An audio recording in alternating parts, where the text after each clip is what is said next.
Engineer Abdurrahman Hussein Jama. Banki Ramis keessatti koree promotara yookaan koree qindeessituu baankii kana jalqabumarraa gundoo isiidha yookaan guduunfaa isii jalqaba lafa kaa'ee socho'e keessaa tokko yeroo duraatis ta'e amma waa'ee promoshina irratti hin hojjedha. Baankii kana hundeessuuf baankii dhalarraa bilisaa argachuudhaaf hawaasni gaafii yeroo dheeraadhaati. Ijoollumarraa gaafii nuti uummanni keenya gaafachaa ture. Gariin isaanii maallaqa bakka biraa kaachuu sodaatanii khalafatti awwaalachaa turan jiru uummata keenya keessa. Hedduu waan nama dhaga'amurraa'e. Kanaaf nuti hawaasni keenya modernizationii deemaa jiru keessatti hirmaachuu qaba. Faayinaansiilee ammaan tana jirtu keessatti hirmaachuu qaba.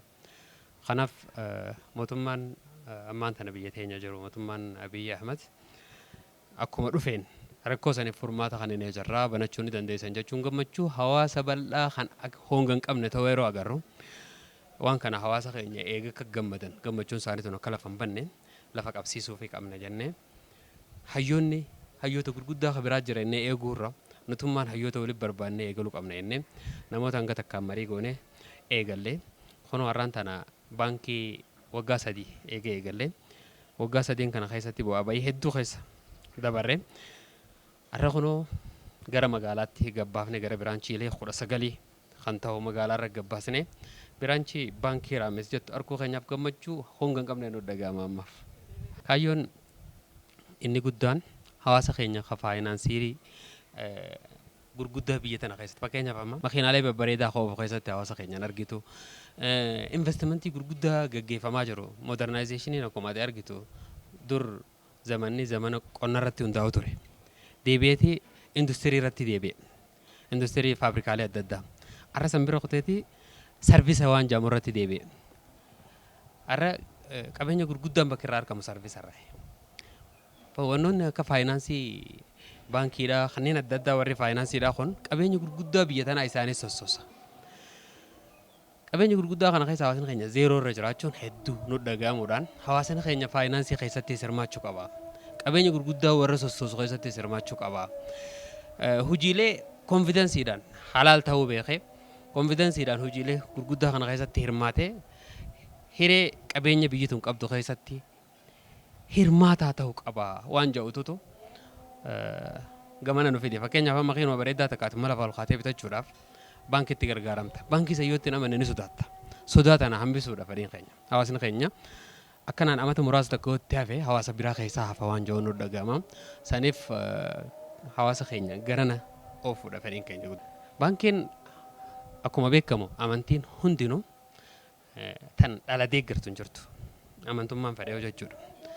Abbaan amantii fedhee isaa hordofu warra dhalan barbaanne hunda tajaajiluudhaaf hawaasa keenya kan dhalan barbaanne hunda tajaajiluudhaaf baankicha kun kan dhufe hawaasni dhalan barbaanne kan waan dhala alaa fayyadamuu barbaadu hundi gara baankii kanaatti shakkii takka malee hayyoota gurguddaa biyya tana keessa jiran kan isaan amananiin deeggaramee waan deemuuf dhufanii gamanatti tajaajila kan argachuu danda'an amma bota.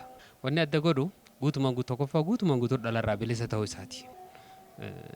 Hawaasa keenya kan duraan miidhamaa ture irratti xiyyeeffannaa waan kenneef kunilleen baankii kana baankii biraarraa adda taasisa jeetii jaada. Gaafii wanni adda godhummaas gaafii yeroo dheeraa gaafachaa ture waan ta'eef gaafii isaanii san deebisa jennee waan amannuuf kun adda godhennee yaanna yoo rabbi jedhe.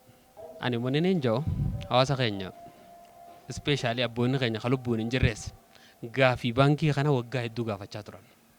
Wanni hawaasni keenya qabeenya isaa guddaa gara investimentii dhiyeessuu dhabee abbaa fooqiilee gurguddaa abbaa wantoota gurguddaa biyya tana keessa socho'an keessaa wanni uummanni keenya dhabameef sababa baankii kanaati. Kanaaf hawaasa keenya gaafiin sun deebisaa harkate yeroo amma baankiin kun magaalaa gabbahaa jira. Akka isin itti simattan akka nama dheebotee bishaan harkate kan irra dhufee wal fixu jechuudha. Buuka isaa banachuu irratti haa ta'u deeggaruu irratti haa ta'u ijoollee baankii kana keessa hojjettuuf mooraalee hamilee kennuuf irratti illee haa ta'u gara hundaan hawaasni keenya waan hayyoonni keenyatti dadhabanii gabbahan kana namni hayyuu fi jalan deemne waan rakkisaa ta'eef hayyoota keessan hordofaadha baankii kana baankii xiyya jaa furadha simannaa cimaa taasisaaf hin jaan.